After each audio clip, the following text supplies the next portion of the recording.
Yes, tunaanza sehemu ya kwanza kabisa. Anaonekana binti akiwa analalamika, akiwa anasema mimi naomba tuachane. Mimi siwezi kuendelea na wewe. Lakini mchizi anamwambia hivi, mimi siwezi kukuacha. Lakini kwa sababu bado mimi nafanyaje? Mimi nakupenda na nakuhitaji. Na kuacha vipi sasa? Hii ni tamthilia ambayo ilikuwa natazama hapa nyumbani na familia nzima, baba, mama na watoto wake. Huyu jamaa anasimama hapa na anaonekana kwenye tamthilia akiwa anaigiza. Anaitwa Kim Woo-dong. Anasema ona kitu nilichokiigiza huko ndani ni cha kipumbavu tu. Kwanza maneno anajirudia rudia, lakini mamake anamwambia hamna, mbona umeigiza vizuri sana, anampa moyo mwanae. Lakini anamwambia kuna maneno pale kuongea mshasuka hajakwambia mamake au upo kutoka kwenye mwezi, maana unaonekana una hasira hivi. Dogo akatoka pale akiwa amekasirika, huko anakula analamba Azam ya lamba baresa. Hatimaye pale dogo aliondoka. Sasa alivyoondoka wakawa wamekaa pale ndio kuangalia tamthilia wazazi wake. Hatimaye bwana, sekunde 2 3 na mdogo anatoka kinashangilia, anapiga kelele za haja. Mama anaenda kumkumbatia mamake, mara kumkumbatia babake, mara anaenda kumkumbatia mdogo wa mtu. Mdogo mtu anapenda sana kumchoza mdogo wake. Akasema sasa mnaenda kutazama tamthilia yangu yenye ubora. Hapo tunaona kunjiani bwana, wanacheza sasa. Hapo ni Kim Woo-dong na yuko na rafiki yake bwana. Rafiki yake ni huyu alivaa koti jeusi. Wanavunja baba, twende. Wanasema tunaenda kuchukua hela leo. Tunaenda kuchukua hela ya kwenda kushuti tafsiri yetu moja kubwa. Wanafika pale wanaambia hakuna hela.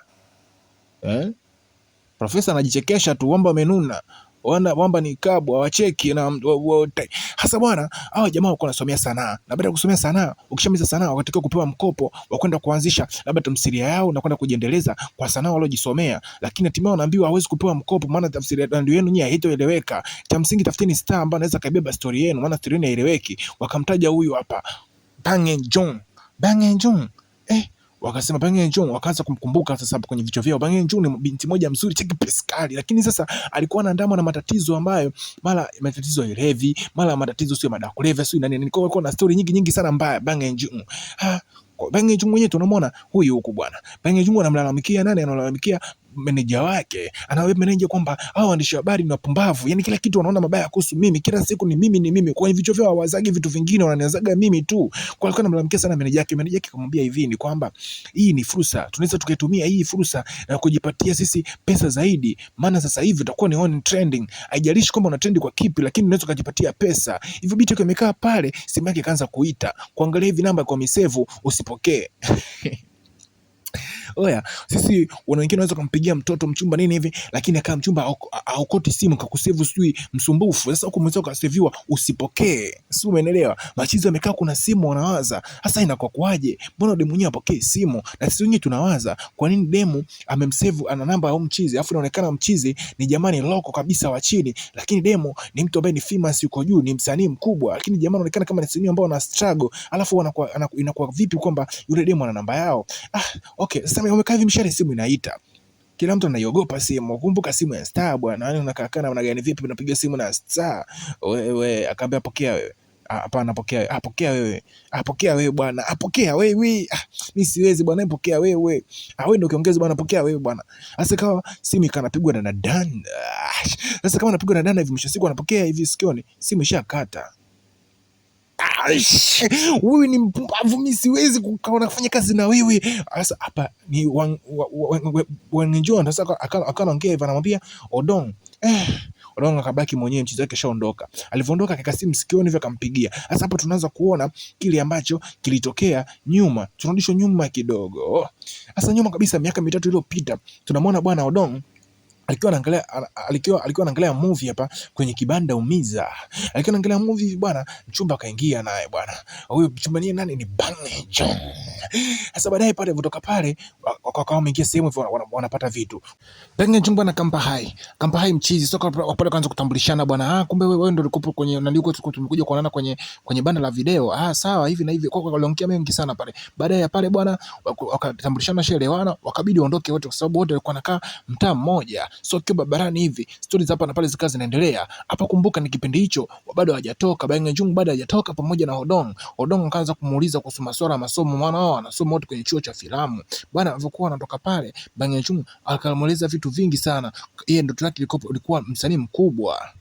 Haya sasa tunaona bwana, baada ya kuzurura wakabidi kiza kishaingia, wakabidi waingie sehemu kupata kwenye mgawavi kujipatia tumbo majoto kidogo. So kama ingiza pale msosi nini, kumbuka na kibaridi baridi cha huko kwao bwana, kibaridi cha Arusha kilikuwa kinawapa kama msisimko kidogo. So baada ya kibaridi cha Arusha kuwapa msisimko kidogo, wakabidi kwanza pata hata kachai nini kidogo cha kakao cha kuchangamsha mwili. Bwana, hapo baada ya kuchangamsha mwili, unajua kuna vitu kidogo vinakuwa vinaamka ambavyo sivyo vizuri. Vitu vyenyewe tunazungumzia ni hivi hapa. Ni juisi ya miwa pale wanapatana, wanabadilishana kidogo roda. Baada ya muda bwana, sisi tunabaki kumeza mate, yani bwana tunaona bwana wapo wameshakutana sasa. Baada ya pale simu kupigwa, tunaona kabisa wamekaa chini wanadiscuss kuhusu swala ya script. Anamwambia bwana, script yako nimeiona na nimesoma na nimependa, script yako iko vizuri sana. Akamwambia Odongo akamwambia sawa, nashukuru kwa kuisoma, kwa sababu master kama nyie kusoma script ni kitu sio kitu kirahisi. Akamwambia Odongo akamwambia mimi nimesoma vizuri, nimeisoma kwa sababu ninapenda sana lugha ya Kiswahili iliyotumika humo, kwa hiyo nimekuwa rahisi sana mimi kusoma kwa sababu nakipenda Kiswahili. Bibi akazidi kuenda mbali zaidi, akamwambia bwana Odongo, bado hujabadilika huko vile vile, yani miaka 3 na sasa hivi ni mtu yule yule. Ila akamwambia mimi sitoifanya. Odongo akasema sawa, kama hutoifanya. Akaona Odongo kanuna, akamwambia mimi najua wewe kila siku ni mtu kukata tamaa. Odongo akasema hamna, sio mtu kukata tamaa, lakini mimi akamwambia basi nitaifanya. Utaifanya? Nitaifanya. Baada ya kusema hivi ataifanya bwana, mchizi huyu Wanguk chapu kaleta mkataba hapa, kaleta na pen bwana Wanguk chap hajachelewesha. Akasema tulikuwa tunatamani sana na tulikuwa ndoto yetu sana, tulikuwa tunahofu sana, kwa hiyo tunashukuru sana kwa kweli kuja sana, tunaomba utie mkataba wako, umwage mwino hapo jamaa. Yani Wanguk akawa ana kithethe bange chungu bwana, akagonga wino wake pale, ile akasema sitoifa. Akaongea neno pale likamkasirisha bwana, likamkasirisha mchizi kwa sababu ni neno la fedhea. Mwamba alimuita, akachukua karatasi akachana ule mkataba kwa hasira, alafu akamtupia namna kama hii hapo. Wanguk Wanguk alipiga kelele pale. Wanguk akamwambia Odongo. Hapo ndipo tumefunga sehemu yetu ya kwanza. Itakuwa na sehemu 3 tu, kwa kuna sehemu 2 na inakuja kila baada ya siku. Hivyo cha kufanya ni wewe kusubscribe hapo, kugonga alama ya kengele ili usikose huo mzigo. Bwana, alafu dondosha comment yako. Kama hujaupenda atuendelee nao, tunaopiga chini, ila kama umeipenda bosi wangu, tunaendelea na huo mzigo mpaka mwisho. Pia msisahau bwana, ile my love inaendelea, ile ni kila baada ya siku 3 inaruka hewani, hii kila baada ya siku 2. Cha Watundu TV, ndio wakali wa burudani. Like, share, subscribe, comment.